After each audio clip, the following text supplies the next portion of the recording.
Welcome back for Game 4 of the day. We've got a rematch of the LCS Lock-In Finals, Team Liquid versus Cloud9. Though, I must admit, it does feel a bit like these teams are on opposite trajectories since the preseason tournament.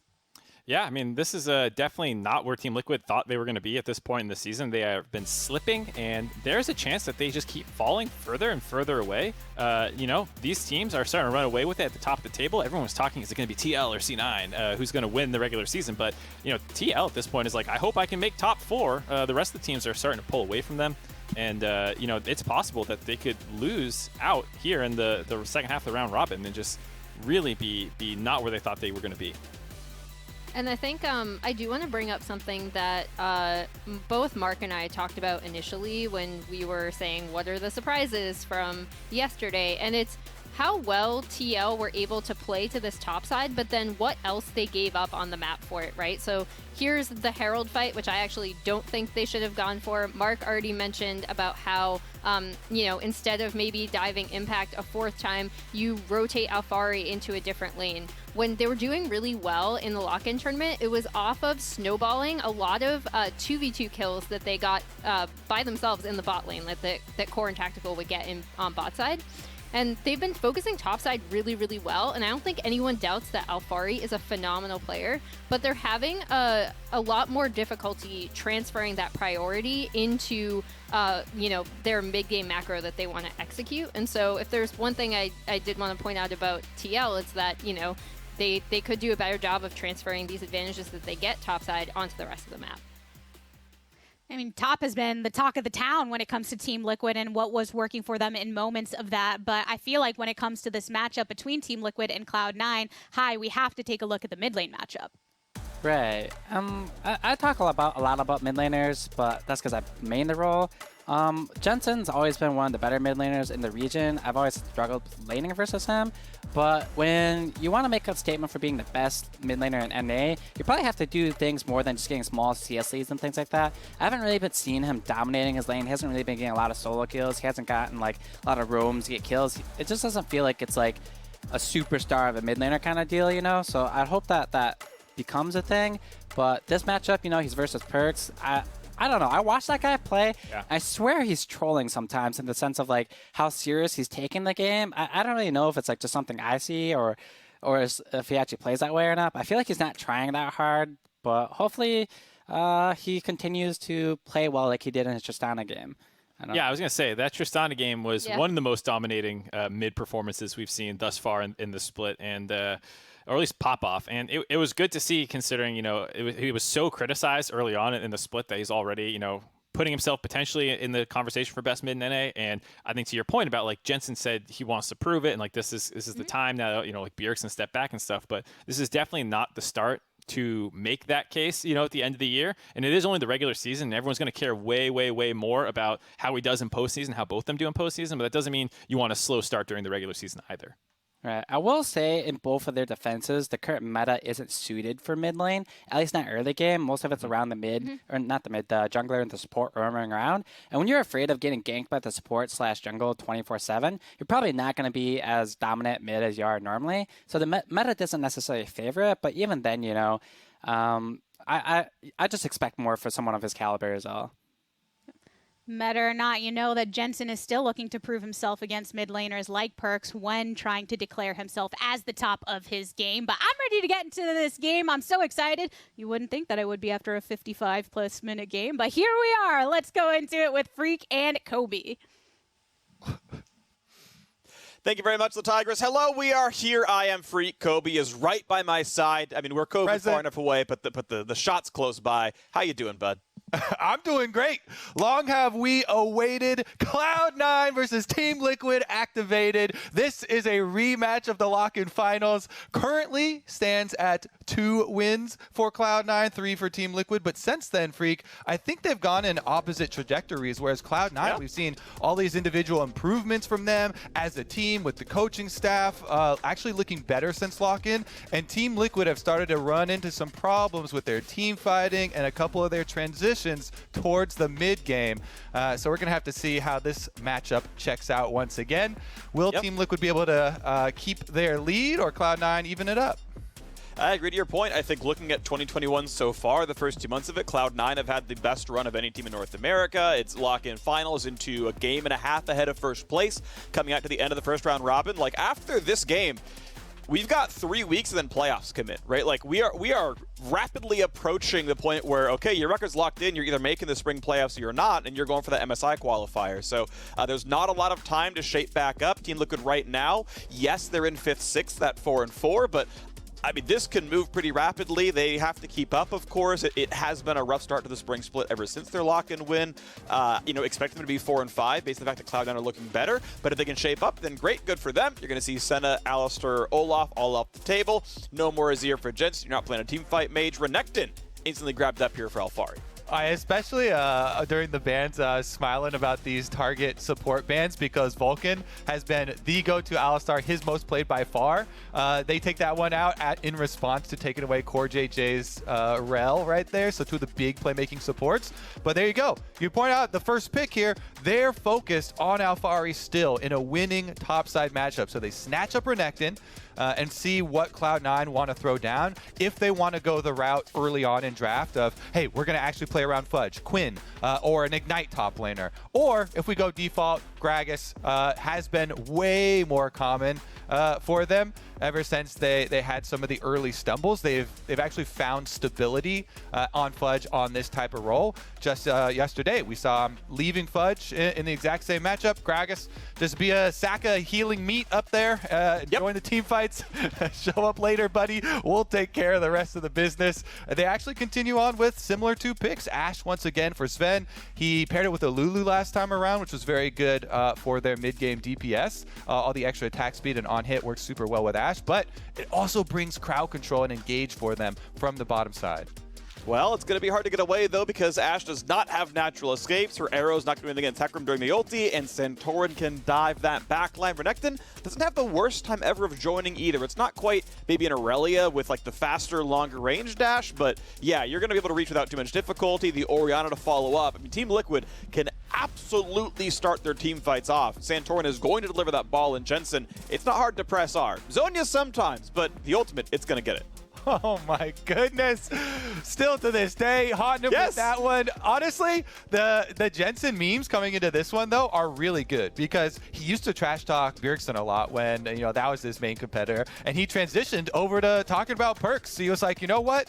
I learned way more from Bjergsen, actually, than I possibly can learn from Perks. So I want to see what Perks gives him with a counter pick here because Team Liquid, a little bit bold, stepping up with the blind pick Orianna. Not really, as Ori is one of the most common blind picks. Plus, you have 2 bans to protect yourself, from any super spicy mid picks that Perks can go for. Maybe ban out the Yone or something like that, so he doesn't, pop off with an assassin. I know the standard one has tended to be Syndra over the years, and that was actually an option here, but Cloud9 would rather get the Thresh. They wanted to lock in a support pick in time for Vulcan before more bans came through. So, all right, entire bot lane picked on one side, the solos picked on the other, plus the jungle, so you're going to see different bans, 80 carry bans for Cloud9. Likely jungle bans coming through. Indeed, there's the Rek'Sai on the Team Liquid side. So, yeah, we'll see if that keeps going on, but I wouldn't, hate Samira, since, like, Samira-Leona is TL's probably most favorite bot lane duo. I just think it's hilarious that Blaver started to draw Rek'Sai bans.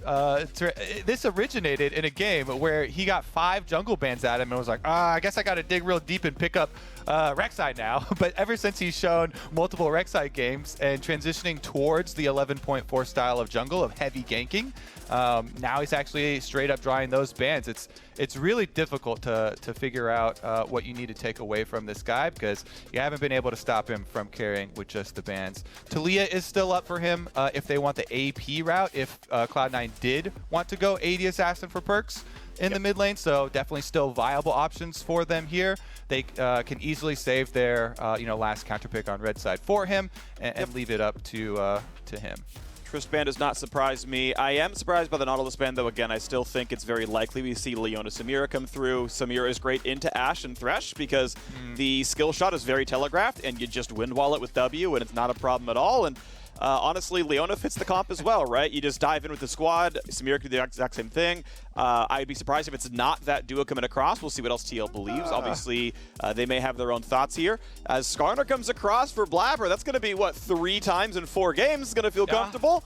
But, you know, Flowers is gone, so I'll talk about butt twists instead. Just what I wanted to hear. Yeah. Freak gonna talk about butt twists. Get out of my head. I don't want to imagine any of this. It is Captain Flowers Day today at the LCS, though. Skarner Day continues. I'm not gonna let you add anything on there, Freak. I know you're waiting to put another one in. We're good. Instead, it's gonna be Tom Kench lock in here for Team Liquid, and with Senna banned out, Felios is the pickup. All right, yeah, I mean, waiting for the tick down. I don't think they're going to hop off the Aphelios, but we'll wait to see for certain. It means they've got a very safe backline here where the Tom Kench can save Jensen, can save Tactical if there is a dive to come in, right? The Ash arrows and the Thresh hooks that come across, okay, they got hit, but you know, let's put you back out to safety. That's going to work. But yeah, you know, Hecarim and Renekton aren't quite those same kind of peel champions, where if TL is trying to play kite back and all about tactical, the champs don't fit that quite as heavily. It means they've got multiple ways to play it. They can play aggressively. They can play somewhat defensively by just peeling tactical, but it's certainly not all in a one play style at this point in time, as Lucian's still going to come through, so it is still going to be an AD mid laner, but not Trist, the Lucian instead for Perks. I think that if you end up in a world as Team Liquid where you're using Hecarim to peel, then you are in a very bad situation, because then you don't have your main delivery for the offensive Shockwave combination, and you're looking at these double marksman carries for Cloud9. Already shown how strong their late game can be by the Golden Guardians in the previous game, and Lucian actually can put out just as much pressure, if not more, in the lane phase than Tristana here. So I definitely expect Perks to be playing aggressively. Blabber has been very good on a lot of these junglers that do like to full clear in still involving map objectives with his jungle clears. Skarner's definitely one of those champions, likes to get off full clears. He'll stop off, give a control ward to Perks, and so they can combine that way. Yeah, it'll be fun to see what this team fight turns into and what the game turns into as well. We know that the Cloud9 composition on the red side is very physical heavy. There's not a lot of magic to speak of. Kai'Sa, 25-30% is not going to put out that much overall, which means you've got a Hecarim and a Renekton and the Tom Kench who are just going to be happy to armor stack, and that can make the team fights maybe a little bit more difficult to fight through. On the TL side, of course, Aphelios, who is probably the best consistent single target damage champion out there, at least by maybe 2 to 3 items. You know, he's been picked up because, well, there's also a big front line on the Cloud9 side. We're expecting it to be Tank Gragas. Skarner builds pure tank and pro play, and so Tactical trying to burn through those champions, you know, that can be really slow if he's like a Kalista who falls off, for example. Yeah. So that seems to be kind of the way he's aiming with that. At least as a Aphelios, when you have a Tom Kench, you get like an offshore account, and you can delay returning your taxes or even evade them also, as long as Core JJ is there. He can protect you from the Skarner, and Core JJ is going to have to be the one probably spending money on AQSS. Does mean he'll be a squishy Tom Kench, though. So I've definitely seen him as targets as well. You can get knocked back by a Gragas ultimate quite easily and just burst it down, QSS or not. Alrighty. Well, I'm going to wait for level 6. I've thought of something that might be clever, but we'll see if Core JJ can save the teammate as a result. You'll know when you hear it. I'm just hoping. You've got to the next stage of like, okay, I'm actually going to hold this thought. Yeah. I can say it now, but it'll be funnier in play-by-play. And now it's never going to happen, but you know, if it doesn't, I'll just tweet it and be like, look how clever I thought I was. But the game has begun. Team Liquid, they so frequently will leash for their bottom lane, and yet they have incredible laning stats despite that fact. Obviously, you can see Cloud on the other side have had Fudge do that honor. That means Ven and Vulcan get to play for lane control and lane priority.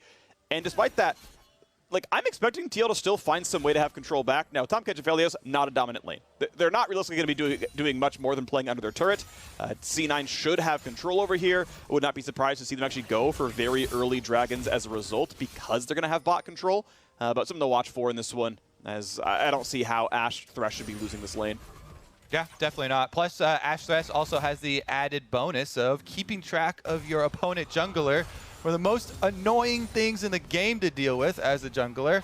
And since Santorin here on Hecarim has a very predictable route, as you said, their bottom lane pulls for him quite often. they know it will be a very standard clear. So you can just continue to track this Hecarim up towards the top side as soon as Sven gets a level in his Hawk shot, so that they don't get any of those unexpected ganks towards mid, because that's really the lane that Cloud9 are looking at. They don't really care too much about Fudge up there on the top side, as we saw previously. You know, he can just take the Gragas, heal, stay near his tower, clear out the wave. Mostly in the matchup, at least he did last time around. Alphari is definitely trying to give it to him, though. Yeah, worth noting, Alphari on the previous wave went and checked out Krugs by himself. Didn't waste the ward. He saw Krugs were gone. Was like, okay, we know Blabber did red Krugs Wolves or Raptors to Wolves, so we know where he is. We know what camp he's on. You know, if you're a professional player, you know the rough jungle speed of these champions. So Alphari knows he is safe. He doesn't actually have to waste wards anymore. He doesn't need to put new trinkets down because there's really no way Skarner's on his side of the map. But it also means that he can say, hey, for sure, you know, Fudge didn't fake leash or anything. It's definitely happening. By the way, Skarner's bot side. Yep, and we can see the lanes playing accordingly. Bottom side still just chilling down there as they trade Scuttle Crabs. Mid lane is the obvious target, and Jensen pushed up. Hugging the left-hand side, but he's got no mana. He's got nowhere to go. Perk's going to keep putting the damage in, and Jensen honestly should just not give these hits away. Let him die. No reason to flash. I don't know how he lives here. He's going to be revealed. He's going to buy some time, and he's actually going to force Perks to flash as well. I don't know if you need to do that because I think you still get the kill, but he wanted to save some time away from his lane. Regardless, it is a kill coming through. It's a full solo kill because I don't believe Squire's Bloom gives assist credit. So 400 gold goes to Perks. Yeah, teleport immediately used to get right back after. Honestly, this is a big difference in jungle mid synergy. Just talking about your wave state. Jensen is pushed up here right in front of Perks' tower, and this is versus a Lucian. So he has to get that in, or he is going to be denied a lot as the game goes on, and he kind of needs a side to hover to. Usually you'll have your jungler who just did top crab give you an out on the top side there, so he can hover that side.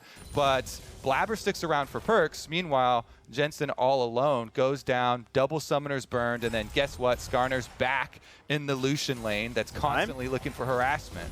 Yeah, time to try, but Jensen had enough cooldowns back. Wasn't going to be a problem. Tried to bait him into the CS, didn't come through. But the one punishment is that Santorin, yes, he did recall. He got to pick up his Sheen. Blabber, because he spent the time ganking, did not get to recall. So his second clear is going to be somewhat slower. It's obviously, I think, the right play to get the kill and, you know, give your mid laner first blood. So congrats to that one. But it does mean he's going to be a little bit slower for the rest of this one. Nice hook's going to come through, but they're going to save the chomp. There weren't any more damage coming across, and actually big hits going. Nicely done by Tactical and Core JJ. He just opened fire with a minion wave in front of him. Bottom dive maybe set up here. They chunked him down to 50%. It's doable. All right, we've heard about top dive. How about bottom dive? They're going to be flay backwards, but still so low on health. Horsey's on backwards, but Summoner Heal keeps him safe. Re-engage might look good. Vulcan's hook going to be dodged to the side, but Fudge has arrived. Spit right back out of Santorin, but still, the fight continues. Tactical low on health, though, far in the backline, flay backwards, still finds Sven. Finds that kill. Blabber gets one, Blabber runs away. Jensen takes him back down. Fudge forced to flash away under the turret, but they've got no mana. They got very little health. Alphari going to lead the charge, gets the empowered stun. Charge comes across, and there is all the kills coming across. Team Liquid, 4-1 in that fight. They've got no mana, Freak. They've also got no lives. Team Liquid joined. Everybody adds to the party. Even Jensen walked over here on the Orianna. You see on the mini-map right now, he's got a wave at turret. He still starts walking on over. Teleports come in first for Fudge, but Alphari is short to follow. Core JJ delaying by devouring Santorin, spits him back out, and Alphari takes it right to the back line of Cloud9. Meanwhile, Jensen walks over. This whole play was while Perks was on a recall timing in base. That's why Team Liquid pushed for it so hard. I think that's just good communication here and map awareness by the Team Liquid squad. One member of Cloud9 cannot, under any circumstances, join that, as Perks has no teleport, used it back to lane, and was in the base. So they wrap up the extra gold here. Giant early game lead for them. And even though Fudge did lose out on a decent amount of CS, he was already getting beat up down there. So he's quite happy. As soon as you get your Bramble Vest, feeling so much better about the stability of the top matchup. True. So we'll see if he stops bleeding farm, because obviously the 16 CS deficit is not pretty right now. See where it goes over the course of time, but an early deficit, obviously. Bot lane, Tactical and Core JJ only got assists there, and since they were shared across so many other players, they weren't, more than maybe 70 gold per assist, so they're not exactly rich here, but it is some money that adds up. You can see they've got a lot of pressure. The second turret plate's already fallen down there. They're working on the third, and I said they weren't going to win the lane, but when you get 4 kills, you get a share in the golden XP of that one. You start to feel a lot better about your 2-on-2. Yeah, plus your jungler is rich. That's who's rich off of this one, and that feels really good as a bottom lane. Santorin's got red buff, plus he has 2 components already for the, well, 3 people versus Perks. How does he get out of this one? The wave comes in, make the dive a little bit easier, and Perks cannot get away. An easy dive for the squad as Santorin and Alphari combine to make the kill happen underneath the turret. Team Liquid in control everywhere now as they just convert that over to the Dragon. Started up by the dual lane who already had control, and Cloud9 no longer have anything active to do on this game. Perks got first blood, and since then it's been all downhill for Cloud9. Really, really strong proactive early game here from Team Liquid. Alphari especially isn't just, getting this measly CS lead versus a Gragas. He's going to try and affect the rest of the lanes and punishing the Lucian pick in mid. Lucian being down to Orianna here with all the focus that Team Liquid are trying to put there. Just has bailed Jensen out, honestly, from that early discrepancy in the mid lane ganks. Feels really, really good for him to get that support from the rest of his team after the way the early phase went. Here's the Lantern Skarner gank, though. All right, looking for the attempt. Blabber, they're going to find the stun and spits him right back out. No problem. Finds a stun, puts the ulti now back on a Core JJ. Has flash, has exhaust, played backwards, puts on the shield. And the slows might just be enough. Core JJ walks out. Not going to be a problem. However, Perks is here. Yeah, here we go. Dive commence. Ult comes across, going to be Core JJ burning his stopwatch to buy a few seconds, which may be worthwhile since Vulcan's going to die! Vulcan's going to drop. Tactical and Core combined for a single kill. It's time for the second round. Sven picks up 1, Perk's going to find the second, and Blabber had aggregates to walk away. 1 kill at least for the TL side, but otherwise +1 kill, +1 plate. Solo laners are coming to try and collect exit kills here, but let's see. Jensen has flash. Yeah, Perk's playing away from Sven, so Shotgun could never hit 2. He's going to look for it right now, has to flash, but held on the entire time. Said, okay, Jensen, I saw your first Q, I dashed, look for the second Q, flash over it. Still a summoner spell missing, but a trade for the ulti. The other ramification of this bottom lane focus is that Santorin does finish up the Rift Herald on top side of the map and will be able to get a bunch of extra money off of these turret plates for one of his solo lanes. You already see the swap coming out from Tactical and Core JJ after that dive as well, getting up to the top side first, and they're just leaving Alphari down in the bottom side. Since he walked all the way over there, he has no teleport ready. They're just going to go for the lane swap. I do like this so they don't lose out on the extra wave of tempo. That's nice stuff right here. Blabber's going for the hard farm now, going through this. The dual lane of Cloud9 going to join top side, so at least they'll be matching in the 2-on-2. And look, bot lane's already lost 2 turrets, top lane's already lost 1. Oh, they know. He's on a ward. Hook's going to land. This could be really good damage. Can they finish the kill? The Lantern of the Wall means that's almost certainly going to happen. Core JJ will not burn the exhaust. He will die for recalling on a ward. Vulcan, that auto is a little scary, but they get the kill successfully over to Perks. And now Sven can look for a slow and an ult even. Tactical is arrowable. They're going to land it. Can he get in range for the hook in time, though? He's slowed down. Ulti comes across. They find the hook, but is the re-engage enough? Play backwards. Perks is here. Great kill picked up. A 4v1 is a victory, and Cloud9 get the gold back under 2,000. Yeah, he was probably thinking, oh, maybe I flashed this arrow, but Core JJ told him, hey, everybody else is here too. They just killed me inside the pit, so you're probably dead anyways with the Skarner coming, and Blabber was going to be able to cut him off. Answer, possibly? Flay buys some time. Heckerman to the back line. Vulcan going to flash now, but Perks nearly going to drop here to 200 HP. Easy kill for Santorin, who's already got Divine Sunderer at 11 minutes in. Vulcan going to drop now as well. A bloody game, 8-6 already. Team Liquid counterpunch for the 2-0. Can they put some more pressure on this tower? Remember, they just used the Rift Herald mid to get those extra 2 turret plates, and they don't want to let these recalls go off. Tahm Kench can devour to reset tower aggro here, even though they have... Oh! Flash, pull him out of the turret. The whole team was spread apart. Shotgun buys some time, and Core JJ spits him right back out. Sven gets 2 autos across, still 2 kills come across. It was a great attempt. I love the option for Blabber, but the damage was not enough. Shockwave bought time, and Core JJ bought safety. Yeah, Blabber said, if I'm going to die, it's going to be on my terms. I'm going to go for a kill here first. They do they're still going, though. Get the Devour out, and this is an action-packed one. Double teleports come in for defense for Team Liquid. Oh, but it's a 4v2 again. Santorin's already here. Now it's a 5v2. Jensen's back as well. This is going to be days never on Cloud9. A good explosive cask. Builds a lot of space, and they will keep their top lane turret alive for now. However, that got scary for sure. Yeah, Cloud9 versus Team Liquid definitely delivering here. Picking her up right where they left off in the lock-in tournament.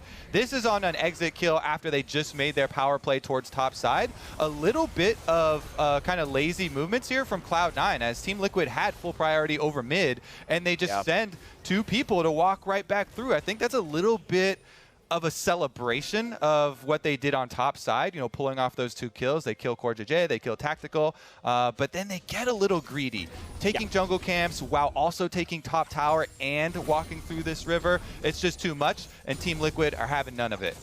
Yeah, Rubbers weren't even up. Like, you towered over top lane, decided to walk to mid, which just, yeah, it felt really weird. Obviously, hey, good job by TL to capitalize, but as you mentioned, yeah, that definitely felt like greedy movement. I want to point out that Perks was briefly considering Gale Force's item. He had it on his death and decided to actually undo. I would rather go Kraken Slayer. I want tank busting. I want to make sure I can actually knock down CoreJJ, Santorin, and Alfari, the beefy ones. Double dash comes in for Alfari. He's going to land, though. Hook almost goes in. If he had animated the W, probably would have landed for Vulcan, but it is Perks able to walk away cleanly.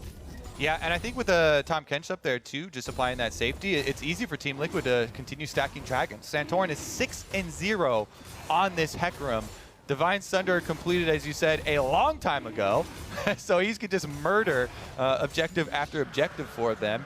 And Team Liquid just remaining stable on the sides here with CoreJJ. Abyssal Voyage is ready for him to try and protect whoever is under pressure. Alrighty, Quicksilver Sash comes through for CoreJJ. He's the one who has to pay his taxes. Very, very frequently, you will see Tom Kench be the one and only champion who pays that tax. It's okay. Skarner can't ult anyone else if I'm around, so he'll ult me. Well, now you can't ult me. Now you've got no good targets. And that is obviously why he picked the champion. It wasn't so much for winning duo lane necessarily, or so much for, you know, sort of positive team compositions. It was more as a counter pick, which makes obviously a lot of sense. It's been good, right? Like the dives have worked out. There are enough aggressive champions that he can just be the defensive one and make the tower dives succeed, and that's been pretty good. 0, 2, and 7 for Core is obviously quite good. The 9/0 KDA for Santorin obviously also outstanding. He's been kind of the star of the show. Yep, definitely like that. Jungler getting all the kills. I'm going to savor every last moment of 11.3, Freak. And the Fed junglers here. Definitely feels good if you're a Hecarim, though, because this type of overall composition does lose a lot of power if the Hecarim is weak early on. If you are unable to use, you know, strong lanes like the Renekton to get some of these early leads. Now, the process is very clear for Team Liquid, though. When they group up, you know, hand that ball over to Santorin. Jensen, just have faith in your jungler to get a good positioning there. He will deliver the shockwave, and that will deliver the team fight. Meanwhile, with this early lead, they can just continue to whittle down on these outer turrets. And Tactical actually picks up the first turret bonus as well here with CoreJJ. So all things going along swimmingly. Absolutely are. 5,000 gold lead to Team Liquid at only 15 minutes. That is outstanding. 300 gold per minute as a lead is very, very high. So TL well poised to close one out and make that scoreline 5-4 in the first round robin. Halfway through the record until the midseason showdown, until the qualifier for MSI. And at least there'll be a winning record. At least they'll only be 2 games behind first, since Cloud9 will be the team with the best record, whether or not they win this game. They are 1.5 games above Team Liquid, or sorry, Dignitas and everyone else up there at 5, so that's still a good look for them. But yes, TL showing incredibly well in the first 60 minutes of this game, still probably going to be moving forward, waiting for the rest of their mythics to come across. The Kraken Slayer done for Tactical, as you expect. Some pit stops for Jensen to play a bit more defensively, obviously against such an AD-heavy team. Went for a quick arm guard. Early tier also not much of a surprise, so a very late mythic, but these components are very good, so it makes sense. Yeah, I also think, well, maybe we get some action here. There's a croc in the bush. Oh, he's waiting for the flank play. Perk's still going to chase into Jensen. Shockwave is going to be flashed on. Now a flash to disengage, and Vulcan going to be such an easy target. They find the stun, and they're going to knock him down. Jensen lands the spells at the right time, and now Perks, alone in the 1v2, decides it's probably time to run away, but Blabber's coming around, so maybe he can keep them interested because, well, more TL is coming. The horse comes in, finds a fear. Arrow's not going to land. Santorin kills under the turret, and a quick stun, but Santorin He is just too tanky, and CoreJJ drops turret, makes him just survive it, you know, splits him out, not a problem at all. And again, Team Liquid getting the better of every fight we've ever had. I can only imagine the feeling of safety of having a CoreJJ Tahm Kench on your team, Freak. Just being able to dive in with impunity. You always know he's going to have your back. He even brings in Santorin to pick up another kill. He's about to go legendary on this Hecarim. And the other thing, too, I don't know about Flowers, but I always hate locking in a Skarner pick when you have an Ashe on your team because the opponents are going to get so much value out of things like Tahm Kench and QSS purchases. Really is going to deliver a lot there. No need to recap that kill onto Thresh. There's no way that Vulcan's ever going to get out of that one. And here's the delivery from CoreJJ we're talking about. Santorin goes into the 40% health perks, immediately annihilates them, and then you can keep on diving the tower, of course, without worrying about giving up your bounty because CoreJJ has your back. All right, well, a little bit of wave clear for Fudge. Sadly, of course, not AP. Gragas, as, you know, you expect it to be tank Gragas, obviously, but at least clears the wave. Has to burn his ult to do so because he doesn't have ability power. No Night Harvester or Rocket Belt to make that nicer. And, hey, at least one turret goes on the board. Cloud9, they have 6 kills. They have a single turret, but Team Liquid are already knocking down at Tier 2 in bot lane.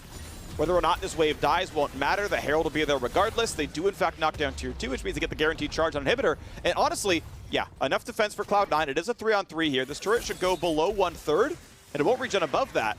But can they get any more auto attacks down? That turret will only regen to about 1,000 HP, and it will stop there.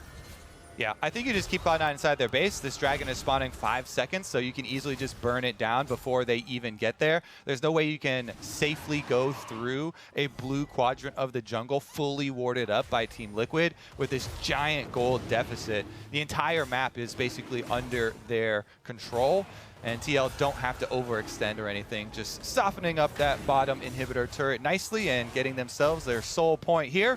Ocean Soul at that, so huge value for Team Liquid in playing this dragon stacking. Yeah, I mean, these tanks are going to be, or at least these beefy frontliners, as we're seeing, you know, Bramble Vest come through, right? Giant's Belt, like plenty of durability coming through for Renekton even on top, but yeah, you can't burst them. You don't have any burst champions. You know, you're going consistent damage with Ashe and Lucian, and then, well, they're regenning. They're regenning fast, so good luck taking them down the rest of the way. It's going to be a tough one to do, obviously.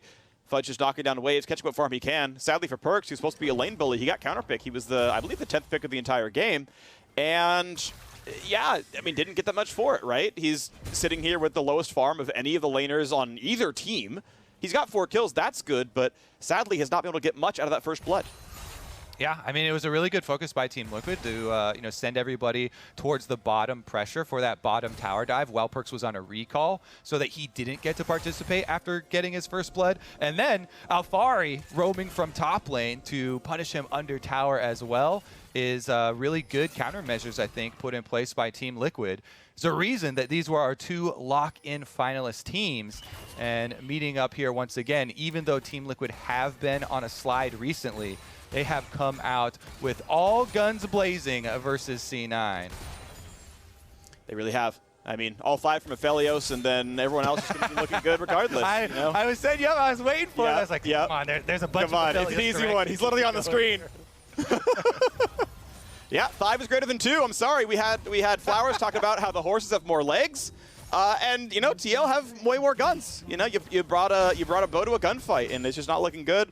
Ben's doing the best he can, but yeah, honestly, TL walking over this one right now. 3.5 minutes till Ocean Soul. They're doing a Baron setup just for Vision. They may not have to hard go for Baron, but they are going to start here. They are going to be fairly safe with all the Vision they've got. They know it's all in Fog of War. If Cloud9 don't check, it's just a freebie. Yep. All right, Hawkshot does the checking for you. And that means they've got to peel out. They take a bit of damage. Not going to mean too much. The waves are already pushed, but it allowed Perks to uncontested push out top wave. Mid got answered. It's back to meeting at equal sort of locations. But in the meantime, Alphari safe, pushing in the bottom lane, getting another wave pushed up. We know that inhibitor turret is an easy mark. It's never going to be all that healthy for the rest of the game. If you let anyone alone with that turret, it's going to fall. Definitely true. There's plenty of DPS built up with the pace of this game. Only 21:47 into it, and we already have 18 kills on the board. We also see plenty of wards here used by Team Liquid set up around the Baron to possibly bait in Cloud9 members. I don't think anyone from Cloud9 ever has to fall victim to a Baron bait this early, though. It's very likely that Team Liquid just wait another 2 minutes for the Ocean Soul, because there's so much value there.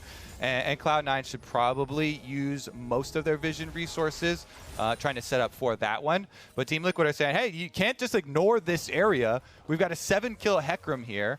With shields from Orianna, you can almost infinitely tank the Baron, and you have plenty of DPS to actually threaten it with this Aphelios. 2-item power spikes here for Tactical. Doesn't really matter which guns he has at the time, although obviously the Chakrams would be ideal. Yep. Yeah, best single target damage you can get, for sure. Just, you know, here's a more multiplier on more damage, and it's going to feel really good. Scales with everything. All right, now, though, yeah, as you mentioned, Kobe, I think it's just TL waiting for the easy Ocean Soul play. It's the low-risk play. You're not going to give over that much farm. Like, they're not going to catch up very much by just waiting a minute and a half. If you are on some kind of, like, really big timer, and you're like, we have to win the game by 30, we have to make sure we end it in time, maybe you take the risk for Ocean, but it doesn't even feel like you're getting outscaled. Right? Again, because you can build one type of defense.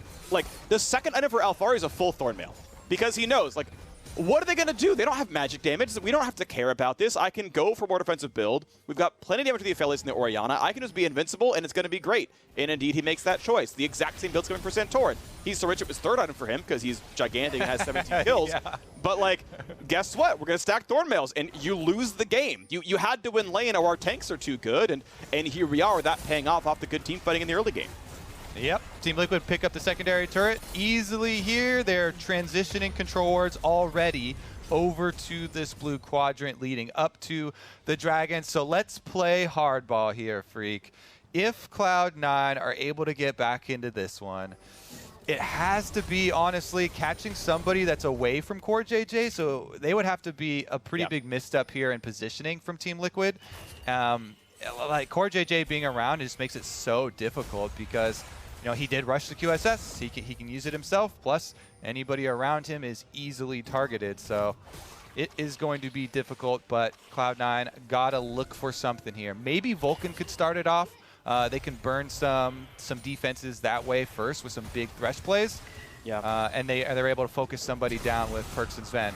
All right, decent first sense of damage, though. Honestly, yeah, Santorin's down to like 40%. Well done. Perks goes forward, blasts them apart. Core JJ barely got the shield off in time, but they still find a stun. And these health bars are low. They pull back in Jensen, and he is alone without his tax shelter. Woo! Out goes the horses, and Cloud9, they found the opening. Perks put the shots down. TL had to run away. And finally, after 20 minutes of effort, Cloud9 gets something back on the board. Yeah. They're not going to go down sleeping here, Free. Cloud9 just, everybody charges right in. Fudge, get in there. You're the tank. Just walk right in, and we will go after whatever target you find. Perks immediately melting them there. Core JJ does survive, but they chunked him out so much, he couldn't devour anyone, and Blabber's able to get a target. If they can turn this into Baron, that would be big. Santorin has Ghost and no ulti. They can see him walk in, and they have a 5-on-4. Can they make it in? They first QSS comes across. They find the team fight, 5-on-4, and the backline is Perks. It's a flash out of the pit. Santorin, though, has no way to get out, though, and the re-engage is going to be good enough. They will kill back Fudge, and Tactical's firing off. But it's going to be enough. It's going to be enough. They knock down another one as Blabber drops, and inside the pit is Team Liquid. Sven is dead as well. Thanks for the leash, buddy. To look at the team fight and the Baron. Yep, and they're probably going to chase down Perks as well. There's a blast gun here. Does he get out? Cancel.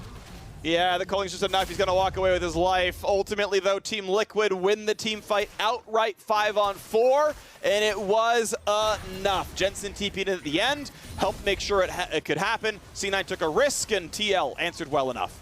Yeah, they're able to burn it down pretty well, but they immediately go for the turn here. Vulcan flashes in, does get the flay, but nobody can follow up on Tactical, and then they get pushed back into the Baron pit by the Hecarim. And so even though Hecarim does go down here, you see Tactical switching over to red-white, just annihilating everybody inside this Baron pit. Best two guns right there to get nice and close with them. Tactical pumping out the damage here ahead of that beefy front line. And Team Liquid, as quickly as the opportunity for a comeback arose for Cloud9, they slammed that door shut. Yes, you did delay the Ocean Soul. You got that dragon. However, Team Liquid now with the Baron buff, they can just annihilate the rest of these turrets. Yep, big damage for Tactical. Flash Flay pulled him in, but CoreJJ walked up, devoured him. Hook lands on CoreJJ, QSS walks out. All right, well, those your engage tools gone, and now he's safe to do all the rest of it. So look at the game state we're in. 8,500 is the gold lead. Baron buff still on for 140. TL going to feel very good about this one. I expect him to knock down probably at least 2 inhibitor turrets during this buff. Get the easy reset in time to set up for the Ocean Soul, and a 10,000 gold lead Ocean Soul fight. It's going to be so easy for Team Liquid. Yep, definitely true. As long as they don't fall victim to the same play they did last time. The initiation from Fudge just kind of going on first target here. He is waiting once again inside the brush here. He's the point man basically for Cloud9. You follow that up with the Ash Arrow and hoping that CoreJJ has already been chunked out or is too far away. Alphari will finish up that secondary tower with no problem on the top side of the map. Baron buff empowered Renekton. Easy play there. And the rest of the squad has another minion, 2 more full minion waves to try and get some actual damage done on these inhibitor towers before getting the reset for Ocean Soul. All right, 45 seconds left on Red Bull Baron. We know all the tier 2 turrets are gone now. Bot going to be left alone. Mid lane under fire fast, though. That's going to drop. The stun means nothing from Sven. I'm not sure why they even went for it if no one was willing to go forward. Hook's going to land. Good damage at Hecarim. They have QSS. Or sorry, they don't have one. The Horsey charge goes around, and oh, he gets saved. You gotta be kidding me. He spits him right back out. Good by Perks to find a kill. CoreJJ still the target. He's going to drop, actually. The fight is close. It's a 3v3 right now, as long as they can kite. Blabber finds the stun. Alphari finds himself with 200 health right now, and they might find that chase down. Stopwatch for Blabber. Thought he's going to get bursted down. Tactical. He's going to open up, but he's going to be stunned, and it's a 2v2. Now Perks has to get away, but he's been slowed by the dissonance, and Sven makes sure that they can claim that kill. Sorry, Jensen makes sure they can claim that kill. And in a 2v1 push, it is now Blabber against the World Tank. Skarner is going to try his best, but he's down 3 levels on each of them. Finds a single stun, tries to knock down the minions. First turret's going to drop. Support spawns now as well, so lane's definitely better than a jungler and a support. But with the wave gone, Cloud9 will keep their base alive. But look at that timer, Kobe. It's your favorite. It's 40 seconds to the Drake. It's time to recall. It truly is. No reason to risk anything at those Nexus turrets. I was wondering how much they were going to tunnel on it. As soon as you have some recalls coming up, just retreat right back to that soul. Here's the hook into Flay, into pullback from Blabber. Quite a nice combination there, but they didn't quite have enough to finish him off. Devour went off right before Fudge's ultimate on Gragas was going to be the killing blow. Then, even though he dies on the aftermath here, enough damage from Tactical and Jensen to pick that one up. And you think maybe they can actually turn it around with how much Perks and Sven were able to rip through Alphari. But Jensen and Tactical, burst damage galore. They finish it off. Last auto here from Orianna gets that one back alive. Stun into Perks, burns QSS, damage on Alphari, nearly knocks him down, barely staying alive though, but Vulcan's gonna be the target. Explosive cast buys some more time. Onto the back line goes Hecarim. Gonna be trying for Fudge to keep this team alive, but he cannot get that one either. The chase down already comes across, and it's too little too late. Cloud9, they may have team fought well, but they cannot fight against those bags of gold. So many items in inventory, and Team Liquid, positioning or not, will take that fight all the same. They are tankier, they deal more damage, and honestly, they're just going to win this one now. Blabber buys a little bit of time, but there's a mini wave committed to the mid lane. They'll take a second inhibitor just for show, and the Nexus turrets will now fall. Team Liquid will end their first round robin worse than they wanted at 5-4. However, they are still in control of their destiny. They are still in position to keep making playoffs with 9 games to go until the mid-season showdown. Team Liquid takes down Cloud9. And it does speak to how close the league is, Freak. With so many upsets happening, a lot of these bottom tier teams taking games off of the expected favorites has turned Team Liquid's record into this middle of the pack record. And yet it still is TL versus Cloud9.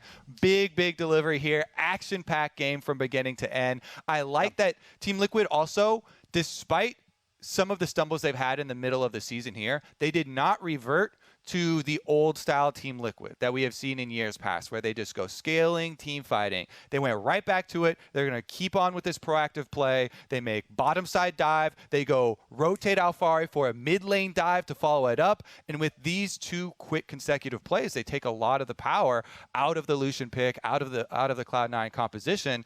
And especially really loved the CoreJJ Tom Kench late pick there for them. Seeing Ash Arrow, seeing Skarner. It's basically Tom Kench dream scenario, gets to frustrate everybody and save a lot of teammates. Yeah, so hey, well done, obviously, to Team Liquid. They are 2 games behind first place as they close out their first round robin. They at least control their destiny for getting second in the split. They can't guarantee first heading into playoffs, but obviously you win the BO5s, you're going to get there anyway. Is an impressive run. I know, Kobe, you're talking about these teams being close. Everyone I've heard talk about it says the LCS is the most competitive it's ever been, and that's despite the fact that it felt like coming into the year we had like development rosters on one half of the league and these like big money rosters in the other half of the league, and yet these teams are battling really tightly. So that's fun to see. Of course, we got some more games today, though, so stick tuned for that. We're heading to a break. But when we come back, the State Farm analyst is going to be breaking down that TL victory, so stay tuned. Romulus, your city will be finished in just 1 day. Finished? My Colosseum! They'll never finish it today! Unfortunately, we ran out of Red Bull. Huh, so that's why Rome wasn't built in a day.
Welcome back to the LCS. We are here following the victory for Team Liquid against Cloud9. And what a convincing one it was. While scrappy, still a lot of good things to be said on the Team Liquid side. Emily, I want to start with you because going into this, we were talking so much about their focuses from the last game, and we did see a shift here today.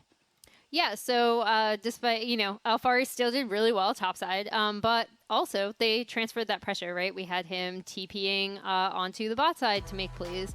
We had him going mid to help out mid plays. This is going to be one of their dives bot where Fudge actually TPs in first, but then Alfari TPs in, and I believe they get a 4-for-1 here. So, I was kind of harping on the fact that they're a lot more comfortable with transferring advantages when they do get them bot side, translating that into early drakes, and we saw that again from TL today.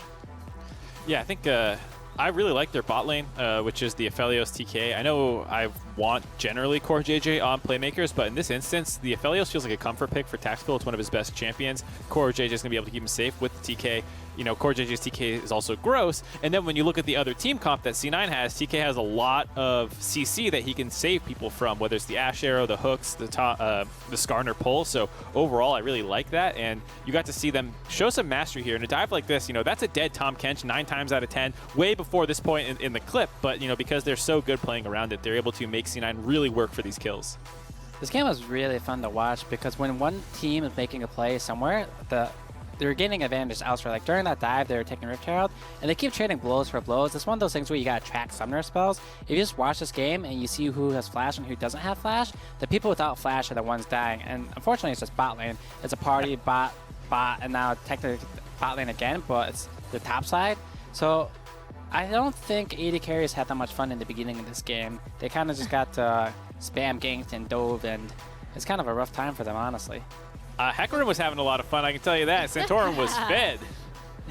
Yeah, I was going to say the other thing I want to bring up is you were talking about the role of mid lane in this, and I think we saw both teams really trying to get their mid laners involved too, right? Like Jensen was roaming, they were like C9 was obviously trying to get Perks to transfer his priority because he did have a lot of lane priority, especially after the initial kill that he got along with Blabber ganking his lane. So I think both teams also did a really good job of trying to get their mids involved as soon as possible. Yeah, a lot of trading back and forth in terms of kill, but it was Team Liquid that was coming out with the leads in terms of objectives and high. Taking a look at what went down in the mid fight, this led into a pretty important objective indeed. Right. I want to give a shout out to Perks really quickly. This is what I like to see from someone that plays an AD carry mid. He was super aggressive this fight, and he did so much damage to start this off, and he's dashing in like he's supposed to be doing. It leads them to win the team fight into a dragon. Unfortunately, after they get this dragon, they run over towards Baron. I actually don't mind the Baron call. I just wish that they did it better. They're doing a lot of damage to this Baron. They make a call to get off Baron and engage because they get like engaged on tactical. I would just like them just to split the 50-50 Baron and or go for the Baron and send the Thresh over to Hecarim so he can't get in the pit and then everyone run away after. But I see where they're coming from. Kind of poor execution, which happens a lot at Baron, unfortunately. But I see where they're coming from. They had to do this play, so. Yeah, I mean, I think it was a tough choice, but with Tahm Kench right there, the flash flay onto Tactical is not going to result in too much. And when you do that, it makes it so that your backline is now pincered between Hecarim, who's coming in from the blue buff ramp, and the Baron. And so if you want to actually chase and try and kill this Tactical player, you're going to have to start putting yourself in the middle of this team. And I totally agree with your decision. You know, just have Vulcan mark the Hecarim so he can't actually get in and burn it down, and then you're also clearing a path to escape out to the top side if you're stopping the Hecarim from getting in and everyone's coming in through river after you. So it was a very tough call. You know, like you said, when you get to these moments, everyone's shouting stuff. There's a ton of different plays that you can't actually make. Finding the right one can be difficult. Well, you probably can't escape out the top side. You're probably dead that way. The only way you would live is if you go deep into the Baron pit, jump over the wall, and or flash over the wall. But at the end of the day, that's still worth it because you're down, what, 5,000 gold? They're going to get that Baron eventually, but if you get it off the map and you have it on a couple members, that could lead to maybe a tower or 2 towers, and then you're even in gold, and boom, you can fight again. So you got to just sacrifice your life for the greater good. And we saw that gold leaf continue more and more in the favor of Team Liquid as time went on, leading to the ultimate victory, which if we revisit the standings that we looked at the beginning of the day, when it comes to Team Liquid's existing record, this game was the difference between them being 4-5 and 5-4. But Emily, when it comes to going into the second half of the round robin, how important is it for a team like Team Liquid to be up in their games? Yeah, I mean, I think this is a really good... it's obviously still not the first half of the split that they would have liked, right? But I still think this is a good game to end for TL, right? It's against the top team in the league, who are still #1 in the standings. You, if not ironed out some of the things, you at least showed that they are thinking about these things, right? And it's not like we were looking at TL and being like, oh my gosh, they're falling apart. It was these really little things in execution that we already saw them make moves to try to correct in this game with their draft, first of all, but then where they put prio, their objective focus, everything like that. So I think while I'm sure they're disappointed in like the record, I think this is a good game to end for TL and something that they can definitely continue to build on the back half of the split. I still fully expect TL to be an incredibly strong playoff team, if not a finals team. And that's a sentiment that is held by their opponents as well. Vulcan, in his last post-game interview, talking about how they still consider Team Liquid to be their rivals, despite there having been a previous deficit in the standings. That was just Game 4 of the day. We do have one more coming up right on the other side of this break. Stay tuned.